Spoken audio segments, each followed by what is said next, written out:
Quran Surat Al-Baqarah ayat 285. A'udzu billahi minasyaitonir rajim.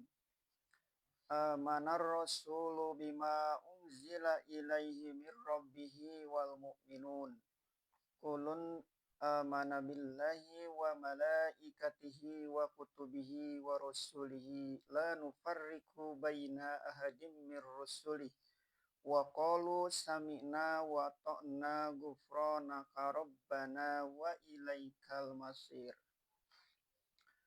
Satu surah yang paling panjang dari Al-Quran yaitu surah Al-Baqarah. Ditutup dengan kesaksian yang paling tinggi dan mulia dari Allah Subhanahu wa taala terhadap Rasulnya dan orang-orang yang beriman yang setia kepada beliau itu di dalam menegakkan agama Allah. Rasul itu percaya kepada apa yang diturunkan kepadanya dari Tuhannya. Artinya dia sendiri terlebih dahulu memang yakin bahwa dia memang utusan Allah. Dia tidak ragu sedikit pun akan hal itu.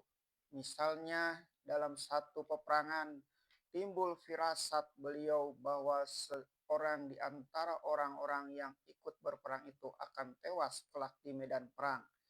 Tetapi sayangnya mati orang itu tidak syahid. Setelah perang terjadi, orang yang beliau terka itu telah ikut berperang. Tiba-tiba dia luka karena tikaman musuh. Karena tidak tahan menderita luka, ditegakkannya pedang, lalu dijatuhkannya dirinya kepada pedang itu, sehingga tembus badannya dan mati. Maka datanglah salah seorang sahabat menyampaikannya kepada beliau bahwa si fulan itu mati terbunuh dirinya karena tiada tahan menderita luka. Maka berkatalah beliau menunjukkan keyakinannya yang sungguh-sungguh. Asyhadu anni Rasulullahi. Aku naik saksi bahwa aku ini memang Rasul Allah.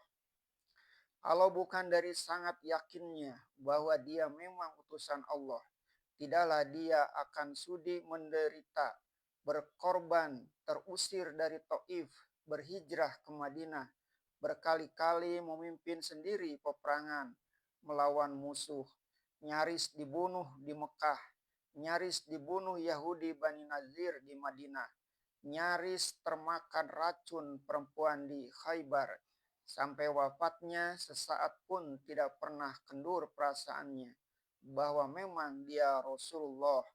Sebab itu dengan penuh kepercayaanlah dia menerima segala apa yang diturunkan kepadanya oleh Tuhannya, yaitu Al-Quran dengan 114 surah dan mengandung 6.236 ayat, berisi berbagai peraturan mengenai ibadah, muamalah, mengenai peraturan peperangan dan perdamaian, mengenai hukum pidana dan perdata, kabar gembira dan kabar ancaman. Rasulullah percaya sungguh kepada seluruh tugas yang dipikulkan kepada dirinya itu.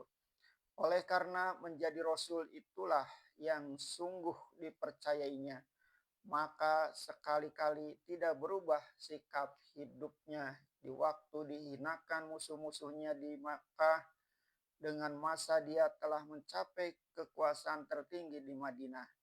Dan demikian juga orang-orang yang beriman, yaitu sekalian sahabat beliau sejak dari Muhajirin sampai kepada Ansornya, sejak dari yang besar-besar dan ternama sampai yang kecil-kecil, sejak dari yang laki-laki sampai kepada yang perempuan.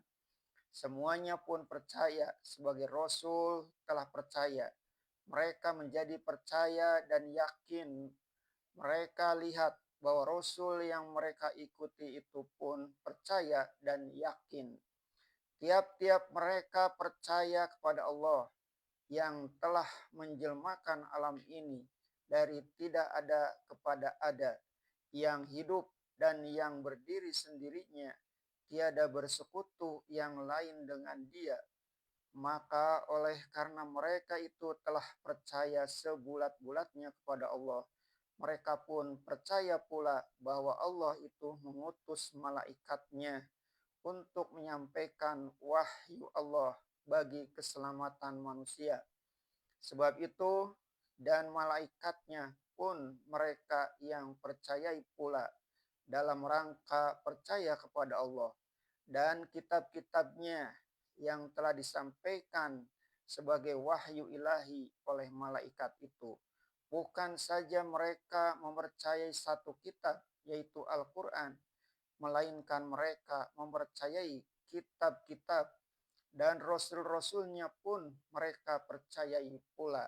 Sebab kitab-kitab itu disampaikan malaikat dari Allah, ialah kepada rasul-rasul itu. Dengan sebab baiknya pimpinan iman dari rasul, berkatalah mereka, tidaklah kami membeda-bedakan di antara seorang atau dengan yang lain dari rasul-rasulnya. Artinya, sejak dari Adam sampai Nuh, Ibrahim dan Musa, Isa sampai kepada Muhammad Shallallahu Alaihi Wasallam, kami hargai tinggi semuanya dan kami pandang sama semua tugas kewajiban mereka, walaupun berlain masa datang mereka dan berlain pula umat yang mereka datangi. Namun tujuan maksud kedatangan mereka sama-sama, yaitu menyampaikan risalah perintah Allah kepada manusia bagi keselamatan manusia. Memang Allah mengatakan bahwa bagi Allah rasul-rasul itu ada kelebihan yang sebagian dari yang lain. Tetapi bagi umat yang beriman, sebagaimana pernah kita tulis terlebih dahulu, memandang rasul-rasul itu adalah laksana memandang bintang di langit juga. Mereka sudah tahu bahwa memang bintang-bintang itu setengahnya ada yang lebih tinggi letaknya dari yang lain. Tetapi bagi orang yang beriman, dilihat dari tempat mereka berdiri, samalah jauhnya semua. Dan mereka pun berkata, kami dengar dan kami taati. Maka segala perintah Allah yang disampaikan oleh Rasul itu telah sampai kepada mereka dan telah mereka dengarkan baik-baik serta telah mereka pahami. Akan tetapi bukanlah semata-mata didengar saja, melainkan mereka turuti dengan perbuatan. Karena semata-mata mendengar padahal tidak dituruti dengan ketaatan, itu tidaklah ada artinya. Dan sebagaimana manusia, mereka yang beriman itu pun insaf akan kelemahan diri mereka. Insaf pula akan serba kekurangan yang ada pada mereka. Mana tahu entah perintah yang telah didengar dan ditaati itu tidak menurut yang semestinya. Sebab itu mereka pun menyambung doa. Ampunanmu ya Allah, ampunanmu ya Tuhan kami, dan kepada Engkaulah tempat kembali. Bila mana martabat iman telah bertambah tinggi, manusia yang beriman itu bertambah banyak memohonkan ampun dan karunia dari Ilahi. Karena dari sebab bertambah besarnya rasa ketaatan kepada Ilahi, bertambah merasa kecillah si mukmin tadi. Sebab tidaklah sunyi-sunyi lidahnya dari memohonkan ampun.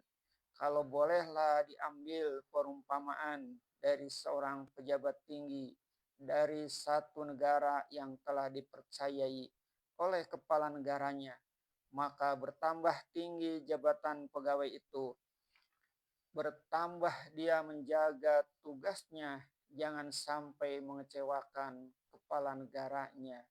Maka orang yang beriman lebihlah daripada itu.